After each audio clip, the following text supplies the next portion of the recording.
Experts have weighed in on the owl issue. Some have said that an owl could have created the kind of damage that Kathleen sustained.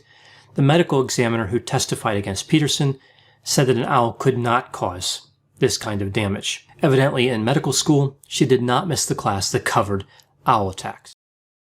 I had a few thoughts about this particular owl, right? So if this was true, if an owl committed this crime and not Michael Peterson, this would have been one mean owl, like an owl with anger management issues. Like maybe the owl just found out that his wife was cheating on him with a falcon, and he went out drinking afterward, right?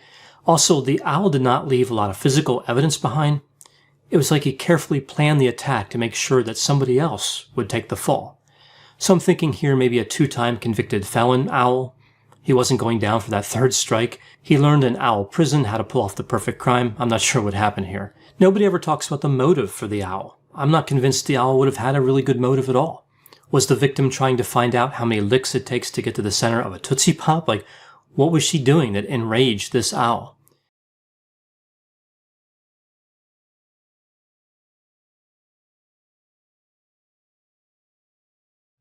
Not long after takeoff, Cooper hands a note to flight attendant Florence Schaffner. She puts the note in her purse, thinking that Cooper is hitting on her. He whispers to her, "You had better look at that note. I have a bomb." I guess he wanted to differentiate that from a pickup line. The passengers were told that there was a minor mechanical difficulty. The plane was going to have to circle for a while and then land, ensuring that generations of flyers would now interpret that to mean there's a bomb on board the plane. Closed. At about 8 o'clock, the crew noticed a warning light indicating the aft staircase had been opened. Over the intercom, they offered to help Cooper, but he declined by saying the word no. Likely, this is the last word he ever said, unless he had something colorful to say before he hit the ground. He offered to pay for it and give her the change, because stealing a drink was where Dan Cooper drew the line. Suspects. Many people have confessed to being Cooper, but many of those suspects had a significant dissimilarity from Cooper in that they were alive at the time they were being investigated. In current times, it would be impossible for many reasons to replicate this crime, not the least of which passengers that want to jump out of the plane would now have to wear a helmet. Not the least of which is that the flight crew will not let a passenger jump out of the plane without proper skydiving instruction. Not the least of which is the no clip-on tie policy enforced by most airlines. Not the least of which is the no smoking rule enforced by most airlines. Not the least of which is a surcharge that now applies if you want to jump out of the plane in mid-flight. Not the least of which is they now ask for identification if you want to jump out of the plane while it's flying. Not the least of which is that if a passenger wanted to make a trip by air for $20 these days, they would be flying on the wing. Not the least of which is that these days you have to bring your own parachute.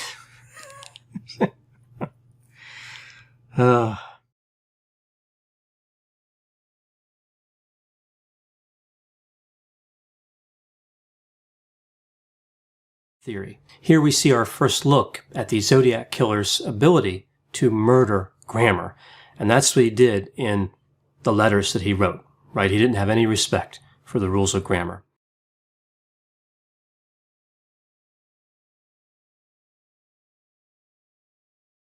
His home. While there, she slept and used heroin, and eventually Rifkin became aggravated with her and struck her in the head with a shell casing from a howitzer. He then strangled her, a very unusual choice of weapon for this first murder.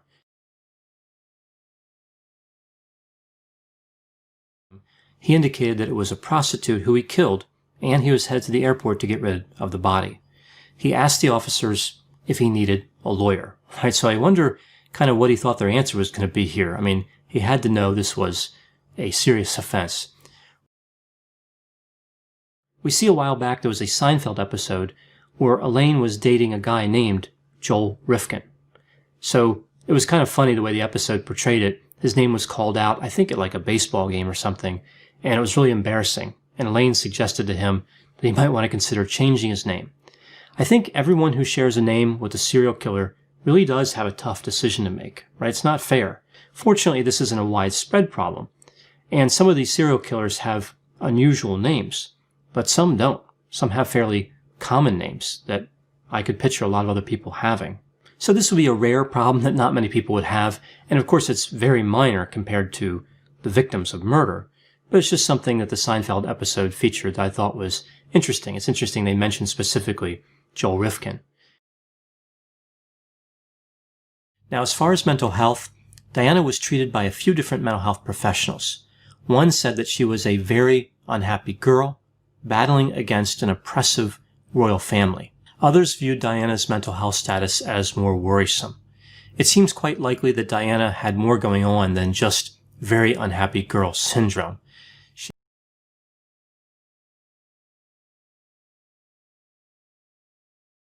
Very good at this. Now moving to my last point, I talked about this earlier in the video.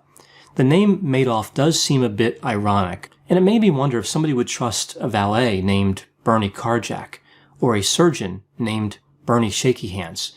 I was thinking about it, and what I came up with is probably, because with a name like that, that's tied to an undesirable behavior, I think the person would be all the more concerned that people would suspect them. So perhaps, paradoxically, Bernie Jaywalker would be likely to be careful when crossing the street, because he may think he would have a tough time beating a ticket for that offense. And I was curious if any name was really more associated with criminal activity. And I really couldn't find a source about last names, but there have been some articles on the association between first names and criminal activity. If we look at the top 5 names ranked by the number of arrests, we see Jeremy, Johnny, Randy, Terry, and Bobby. All of them end in a Y. Now, of course, this association is probably due to the fact that these names are popular.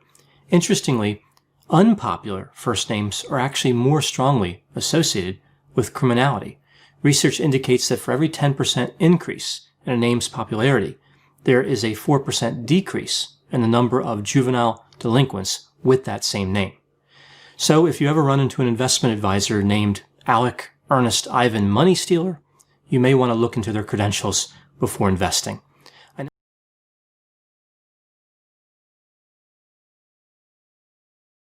Also, toward the end of the series, we see that this tank crashes through the building, and David's watching it through his gas mask as it comes through. The name on the side of the tank was Avenging Angel. Given that David was prone to take different things as signs, Avenging Angel does not seem like a good name to put on the side of a tank, right? They might as well put something like Never Surrender or something, right? That's a bad idea with how he was thinking. I think a better name would have been Neutral Stimulus, right? Not exciting, not as exciting as Avenging Angel, but I think it would have had a lower chance of causing any type of expansion or furtherance of the delusion.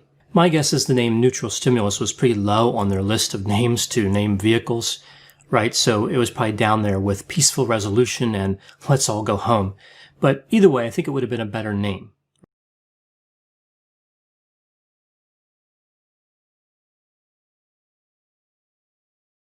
It's also worth noting that if somehow it was concluded that Sirhan Sirhan was programmed to assassinate using hypnosis, what would this do to the criminal justice system? Everybody accused of anything would use that defense from that point on. It would become so popular that the court documents would have a place to check guilty, not guilty, and hypnotized by an evil government conspiracy. We would probably see this excuse more broadly accepted for other activities like missing work, forgetting important dates like anniversaries, and mailing a bill late. So we see something like, sorry for the late birthday card, I was hypnotized by secret agents intent on destroying timely birthday notifications all around the world.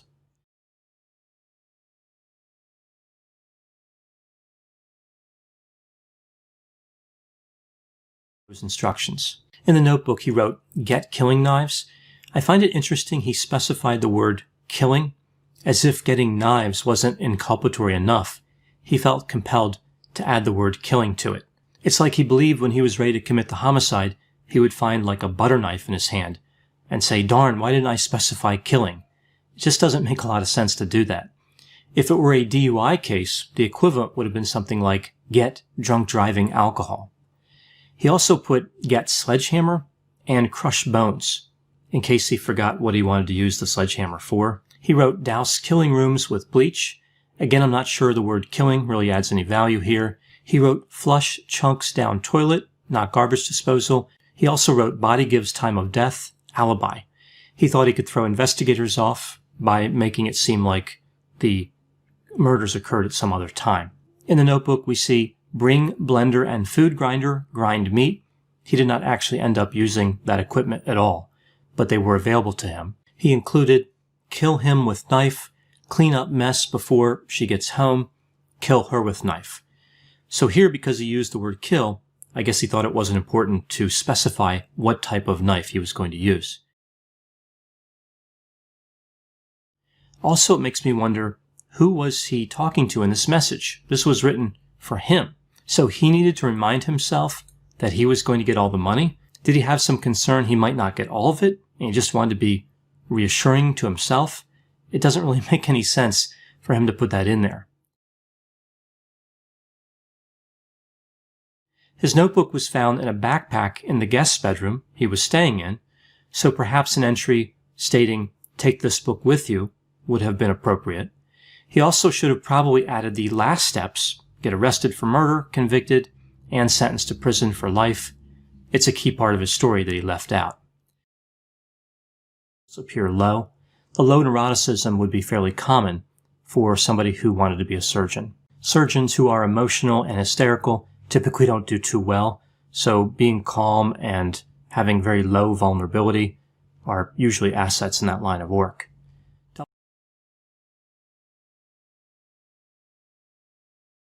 From the militia group had several meetings in the basement of a vacuum cleaner store that can only be accessed through what was referred to as a trap door, although the owner of the shop said it's really just a door. When I first read this, I couldn't help but picture the vacuum cleaner store from Breaking Bad, also a place where there was some secret activity. It was their intent to kidnap the governor and take her to a secure location in Wisconsin for what they referred to as a trial. One gets the feeling that the jury in this trial would have been a little bit biased. They were captured because the FBI was able to infiltrate their organization with multiple informants. I guess the conspirators forgot to look at the informant checkbox on their application. If they would have looked at it, they would have seen the box was checked. This is why it's important to have good documentation. Also, the members should have made sure that they had the no recording devices sign posted in the basement. Unfortunately, critical thinking skills can be challenging to teach. I find it interesting that they were not able to maintain a conspiracy of 13 people more than a few months because of people who were willing to expose their wrongdoing. It's ironic that they actually offer proof that it is very difficult and statistically unlikely that a conspiracy can be maintained over a long period of time. If they continue to believe in conspiracy theories, what they're really saying is the government conspirators are smarter than they are, because the government was able to get away with the conspiracy when they were not able to get away with it. If they wanted to appear less threatening, they should not have selected a mascot that is an aggressive and powerful animal, like a wolverine. And the word watchman seems a bit paranoid, like they're hyper-vigilant. I think they should have gone with something like pink fuzzy bunny casual observers. It sends a much more relaxed message.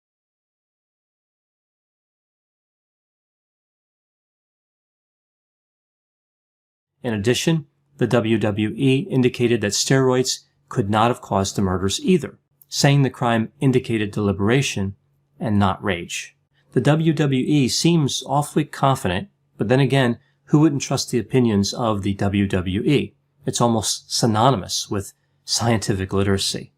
Taking advice about science from the WWE is like taking driving lessons from Mr. Magoo. Taking advice about science from the WWE is like receiving SWAT training from Barney Fife. Is like taking leadership advice from Joffrey Baratheon.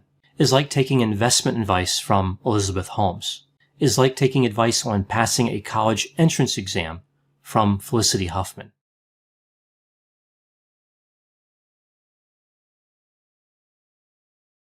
It's interesting because it's been reported that Daniel Wong's favorite color was orange, so perhaps things really worked out for him in this case.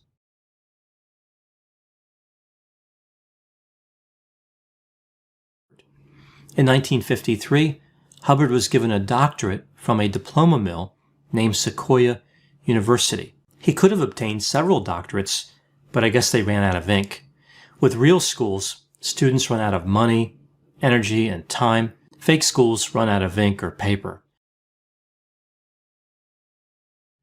Other industries don't seem as susceptible to this particular problem, like we don't see pastoral legal services or pastoral ice cream shops.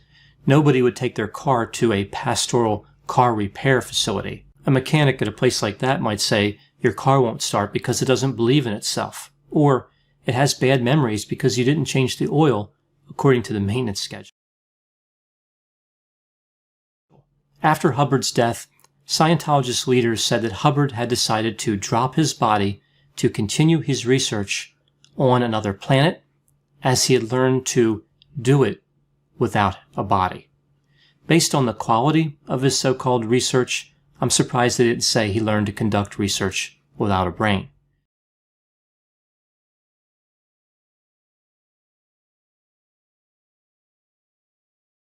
Because they believe that elites are controlling the government and the media, which sounds a lot like the alien lizard people conspiracy theory.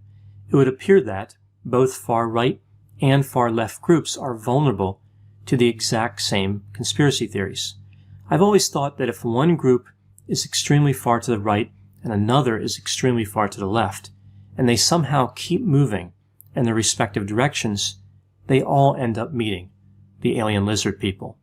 In this way, the alien lizard humanoids are consensus builders. Their goal is unification. They bring people together. As I said in other videos, I think the alien lizard people always get a bad rap. You would think with their infiltration of Hollywood, they would have a better PR campaign. They claim that destroying property is not the same thing as violence, and they are just trying to defend themselves. I guess they are frequently attacked by stationary cars, building windows, and street signs. Sticks. They claim their goal is peace and inclusivity.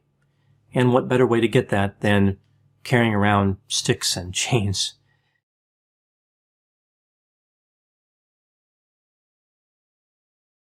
Also, I don't know how to sing well. If I attempted to sing, it would make Yoko Ono look like Karen Carpenter.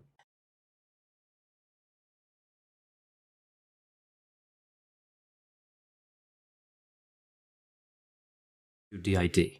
Well, originally the disorder was conceptualized as somebody having too many personalities, right? So one is optimal, and more than one is likely to lead to problems.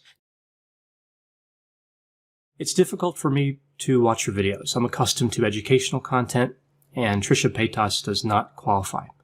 It reminds me of a miniseries I watched a while back on Chernobyl, I think it was on HBO, and how the people that were going in to clean up that radioactive disaster, that meltdown, they had to limit their exposure to the radiation, right? Just like an hour at a time, whatever.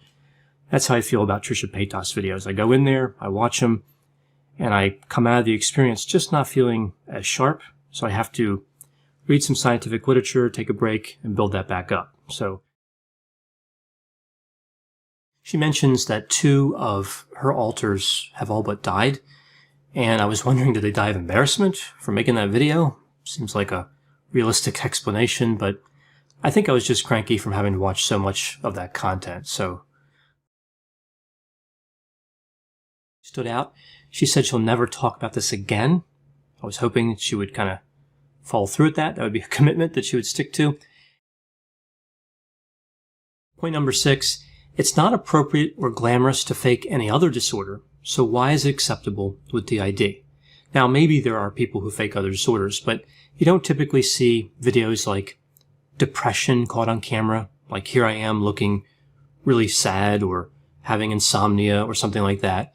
You don't really see too much on panic disorder caught on camera. There's some, but it's not really glorified the same way DID is.